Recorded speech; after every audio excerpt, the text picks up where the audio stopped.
ये गाजी ये तेरे पुरस्रार बंदे जिन्हें तूने बख्शा है ज़ौक़े खुदाई।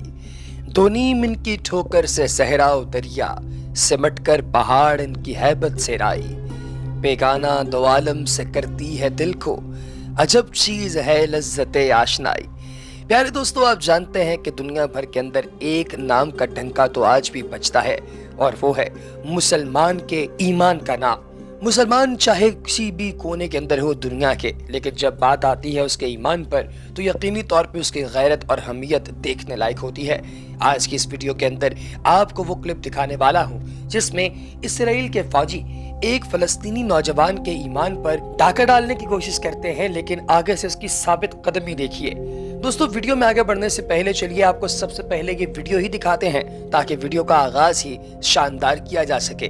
देखिए इस क्लिप को। इस नौजवान पर पूरे जोरों शोर के साथ ये गवर्नमेंट कोशिश करती है कि इस बच्चे को कुरान पाक पढ़ने से रोका जा सके। ये शहर के बीचों बीच, क्योंकि इसका अपना शहर है, तो वहां पर बैठकर ये कुरान पाक की तिलावत कर रहा है। लेकिन ये बात इन इस्राएली फौजियों को हजम नहीं हो रही और वो इस बेचारे पर अटैक करने की कोशिश करते हैं। लेकिन मजाल है कि ये अपनी जगह से टस से मस हो। ये वहीं पर परमानेंट होकर बैठा है कि जो भी आएगा देख लिया जाएगा, और फिर कोई भी इस बेचारे को यहाँ से हिला नहीं पाता। और ये बड़े ही जाबर किस्म के और दबंग तरीके के साथ इन सब लोगों का मुकाबला करता है।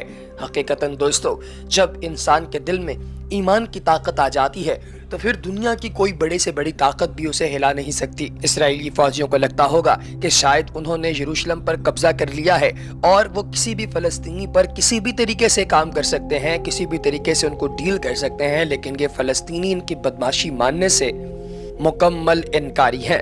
प्यारे दोस्तों, थोड़ी सी बात कर लेते हैं कि इसराइल ने फलस्तीन पर आखिर कब्जा कैसे किया, कब किया और क्यों किया। सहियोनी रियासत इसराइल ने मुसलमानों के लिए अहम महीने रमजानुल मुबारक में मुक़द्दस तरीन रात लैलतुल क़द्र के मौके पर फलस्तीनियों पर मज़ालिम और हमलों का आगाज किया। दोस्तों, इसराइली फौज ने लैलतुल क़द्र के मौके पर मकबूजा बैतुल मुक़द्दस यानी यरूशलेम के इलाके शेख जिरा से फलस्तीनियों को ज़बरदस्ती निकाला और इन पर बहुत ज़्यादा जुल्म व सितम किए।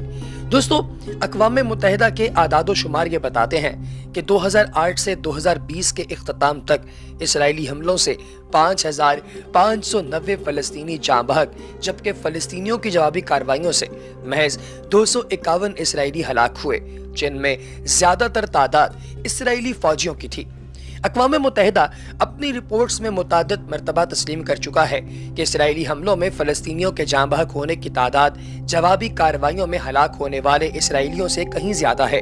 लेकिन इसके बावजूद भी अगर आप गौर करें तो आलमी इदारे ने कभी भी इसराइली जारहियत को दहशतगर्दी या हमले करार नहीं दिया। अक़वाम मुत्तहिदा को छोड़कर अगर यहूदियों की जानिब से बनाई गई वर्चुअल लाइब्रेरी के आदाद शुमार को देखा जाए तो इससे भी साबित होता है कि फलस्तीनियों के हलाक होने की तादाद कहीं ज्यादा है।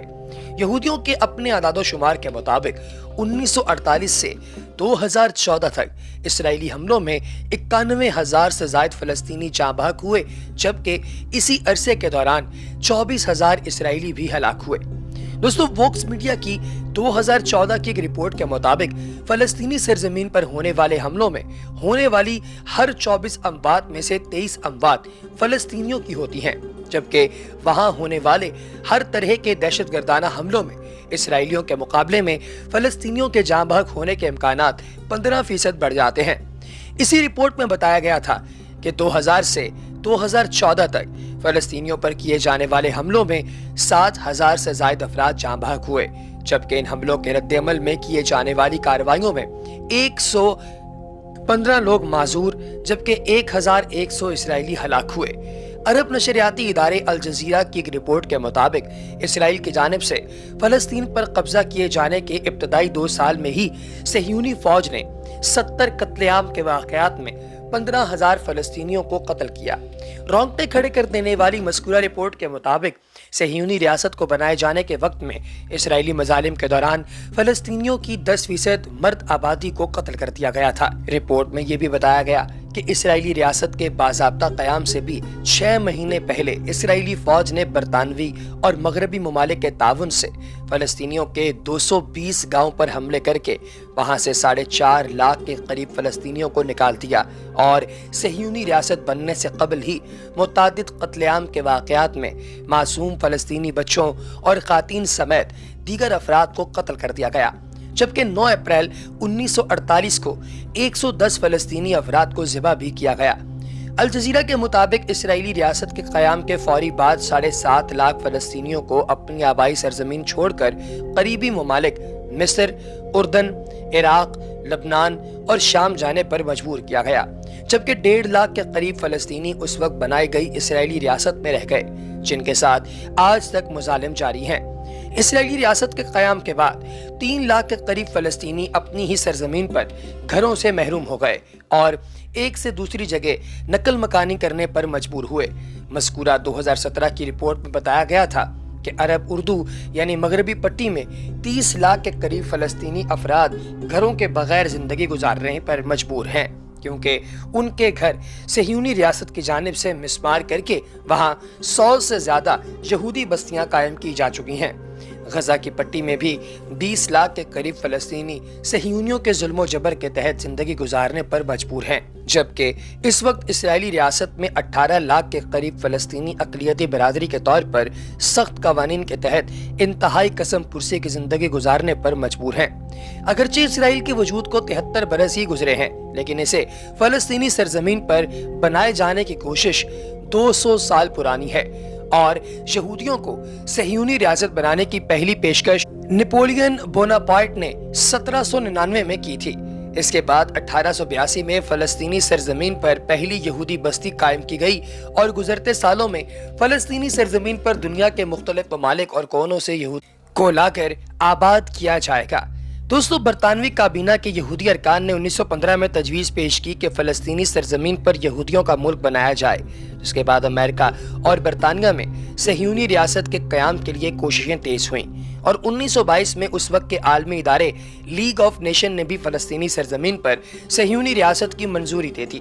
جنگ عظیم دوم کے آغاز میں ہی برطانوی حکومت نے یورپ کے مختلف ممالک سے یہودیوں کو فلسطینی سرزمین پر منتقل کرنا شروع کر دیا، جس کے خلاف فلسطینیوں نے اس وقت بھی مظاہرے کیے، لیکن ان مظاہروں کا کوئی فائدہ نہیں ہوا۔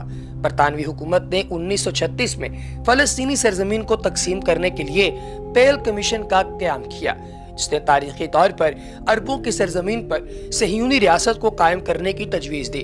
اس کے بعد دنیا بھر کے یہودی اپنی پہلی ریاست کے قیام کے لیے متحرک ہو گئے اور انہیں امریکہ سمیت اس وقت کی دیگر بڑی ریاستوں کی حمایت حاصل رہی۔